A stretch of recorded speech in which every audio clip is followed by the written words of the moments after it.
Well, hey YouTube, so today guys, we are back here with another review, and today we have a review here of the NYXI Hyperion Pro purple style wireless joypad for Nintendo Switch and Nintendo Switch OLED, guys. I'm very hyped. It costs about $62.99. It comes with the trademark NYXI Hall Effect joystick, which promises you will never have any Joy-Con drift like traditional Joy-Cons do. That is a chronic issue with Joy-Cons, but they are making this very visible on their website. Also find this on Amazon. It costs a little bit more on Amazon, but it's very visible. They keep talking about this Hall effect on the joystick, so I'm very curious to see what we got here. But there's other cool features here as is kind of illustrated here on the back. The Joy-Cons, the actual joysticks on the Joy-Cons can change color.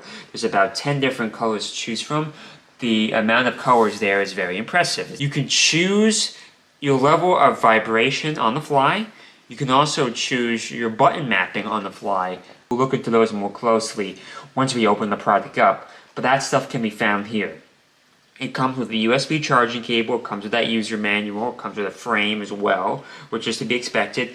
You know, you can get this in other colors too. Purple is not the only color this comes in. You can get this in green, you can get this in blue, you can get this in black. So there is a couple of options here in terms of what you can buy this in, guys. In terms of comfort, it promises high precision 3D comfort joysticks, guys. That's another thing mentioned here on the back. So yeah, the marketing here is very impressive. I like the way the box looks here. And yeah, let's open this thing up and let's see exactly what we have here. No, we're going to probably do a very similar test. I'm going to play some Warface with this controller. I did that with the Easy SMX controllers too, the more premium ones. But this is the first time I've had a Joy-Con replacement. You know, the other controllers are more of a pro controller experience, but this is trying to be a pro controller, but also a Joy-Con replacement too. So really, it's my first time jumping into this foyer, and I'm very excited. The user manual here is thick. I actually like that because it gives you a lot of different directions if you need it. If you're trying to go all in, you want to have all these steps here, and it's good to see that they do come with all these different steps. I'm hoping to not need it. That's always the goal with new products, but you know, just in case you do need it, it is there. I don't see the charging button anywhere, so most likely the charging ports will be on the device itself. So I'm assuming this is going to be USB-C, and to my surprise, just kidding, not surprising at all, you got USB-C right there. That's pretty normal. So we're going to take this off here, and here are the two Pro controllers, guys, the two Joy-Con replacements. So really this is trying to be a replacement for a Pro controller with a GameCube-like color. It has this GameCube purple, if you know what I'm talking about, like that, the dolphin or the waist stick or whatever that thing was called. It has that coloring, but it's definitely thicker than a normal Joy-Con. I have one over here as a comparison. You can see here it's quite different, it's quite thicker, so it's more suitable for those long, intensive gameplays. Especially this part right here is very thick compared to this, which is quite thin. And we're going to see how that affects the gameplay. I'm assuming it's going to make it maybe more difficult to have one-handed experience compared to a Joy-Con, but I do think this will make two-handed experiences more fun. And the buttons here themselves are pretty standard. These are, you know, you have the four-directional D-pad, you have the joystick, pause and start button down there. You have a couple more buttons down here, which the Joy-Con doesn't even have. It says T, and there's a picture of a square there as well. So I'm kind of curious. I may need to refer to the user manual to see what those are, but we'll come back to that in a moment here. And here's the other side, guys. You have your traditional four buttons here, X, Y, A, and B. You have another joystick here, another home style button, but this one actually is home, and then another T button here as well. On the back here is the same thing. You got the vibration button, and then you have the programmable button mapping on the fly button, and then you have this down here for more additional gameplay. And don't forget here you have your traditional Z and R, then a ZL and a ZR buttons too. So really all the buttons you need here are here, and then you can charge each controller here from the bottom. It's not something you can charge probably both at the same time because you only have one cable, but you have to do each one at a time, but that's okay. It's not really a big deal.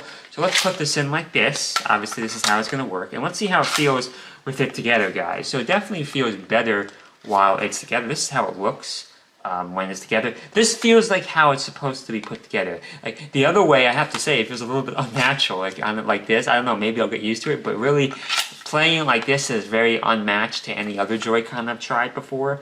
So it's way better than this and this here. So guys, without further ado, we can pull out my Nintendo Switch here. I'll pull it out for you. I have it right here. My good old Nintendo Switch. I have an OG Nintendo Switch. So guys, the pairing process here is interesting to me. So what you need to do is you need to open up the Find Controllers page that looks like this. You're going to take the new controllers. You're going to physically put it into the Switch. That seems to get the product going here, guys. So we're going to plug both of these controllers directly into my Nintendo Switch.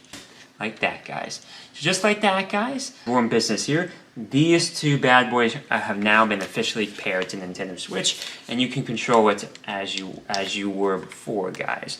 So that's really the easiest way to do it. Once you pair it, guys, you can then pull it off and do all that stuff. But it seems like you really need to be kind of connected first. And there is, once you're in here, guys, there's a lot of features here. All the features I was talking about before with different colors and stuff like that.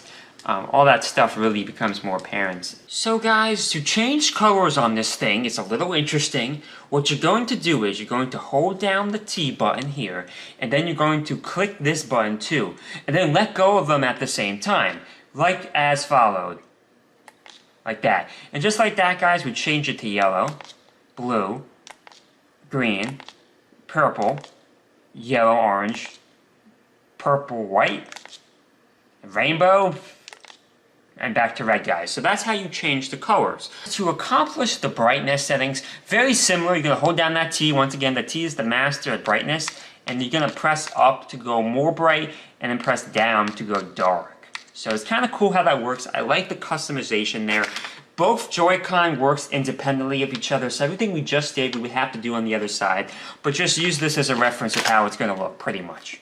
There's also something called breathing mode. Let me show you how this works too. You're going to hold down this T button again right here, and you're going to double click on the Joy-Con right here, like that. And just like that, guys, now you have breathing mode. Breathing mode, pretty much, it's almost like a pulse in a sense, where it kind of comes and goes and stuff like that. And you can see the color changing too, so some people might like that gimmick. I, for one, don't need it to continue to change colors, but I did like that rainbow feature from before. So I see myself using the rainbow feature over the breathing mode, but still both very cool. The controller, guys, also has something called turbo mode, which is pretty common for these third-party controllers. And what you do, guys, is you hold down the T button, once again, the good old T button, which is like the master button. And then you're going to hold down whichever button you want to have turbo with. So we're going to hold down T and A at the same time. And just like that, guys, the turbo button will go, and then whatever button you wanted that thing to press, it's going to keep going forever for you. I could see some crazy advantages in certain games. I could see quality of life improvements for repetitive tasks in video games, or fetch quests and stuff like that. And then to do the same thing, guys, to turn it off, you're going to press the T button once again, and then press whatever button that was on. So that was on A, like that. And just like that, guys, the controller and the console have calmed the F down.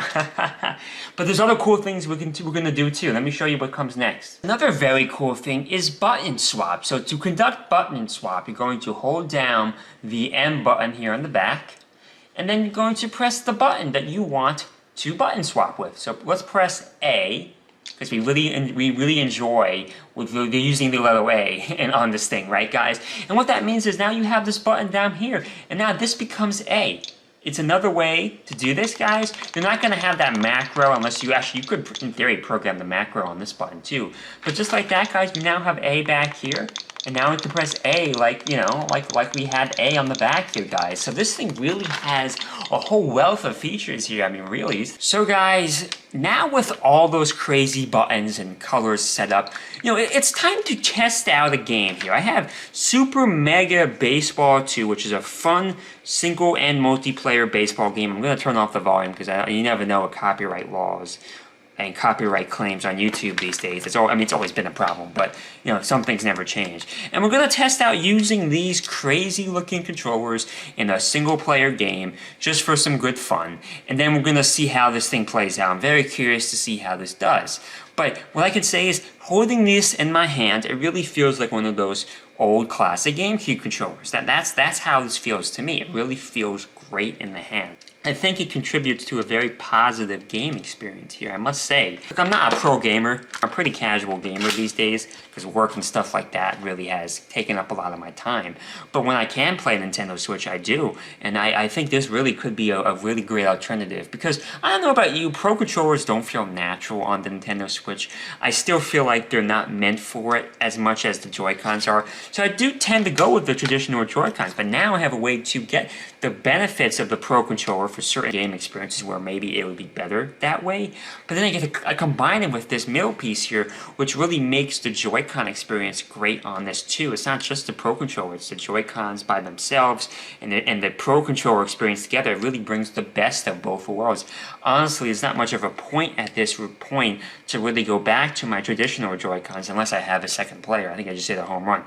Back, at the wall. It's not a home run, guys, only a double. I know my screen's kind of dark, but actually it looks a lot worse without the dimness down because you actually get a really glary gaming experience, guys. Let's see if we can get an RBI here. But let me just tell you guys now off the bat, after going through everything here, yes, maybe it's not the cheapest Pro Controller plus Joy-Con experience out there, but this is most certainly the best controller I've ever used from a third party, and I definitely see myself using it.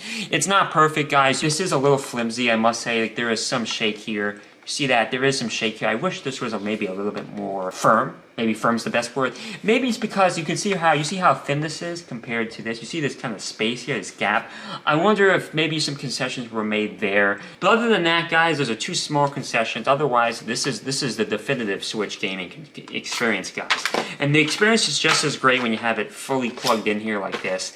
I will say it's a little massive. Like this is big. I mean, this feels like one of those like Steam Decks or Asus ROG little gaming devices, which are they're just big. I mean, that's the one thing, it does feel a little bit big, but at the same time, I feel like it provides me with more stability in my hands. So it's this really interesting balance where it's big, but also provides more stability than a Nintendo Switch controller. So really, I think this is the best way to play, as long as you're okay with some size. It's not going to fit in your pocket, let me just say that now.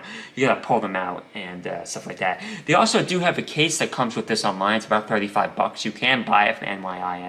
I'll have links down below to that stuff too. But overall, guys, this is a quality gaming experience. I do think I'll be using this as a Joy-Con replacement over other controllers I have. This is a great product. So if you do want to buy this, I'll have the Amazon link and their own NYXI link down below. Both links are affiliates, so it supports me either way. But otherwise, guys, make sure you like, comment, subscribe, favorite, put on the notification bell, and please turn off the ad block, guys. That stuff really helps me out. You can buy the Peebos official merch on my website, peebosonline.com, at a great discount. Or you can buy it right here on YouTube as well, so either way supports me there. And if you do buy it on my website, you can also view all my videos on my website without any ads. So kind of a nice incentive to check out my website, you know, compared to on YouTube, which there is ads, and, you know, it definitely supports me either way. So it's not, you know, I'm not complaining. I'm really not. But, yeah, guys, this is a great product. I recommend it. I really hope you guys enjoyed this video, and thank you, and bye.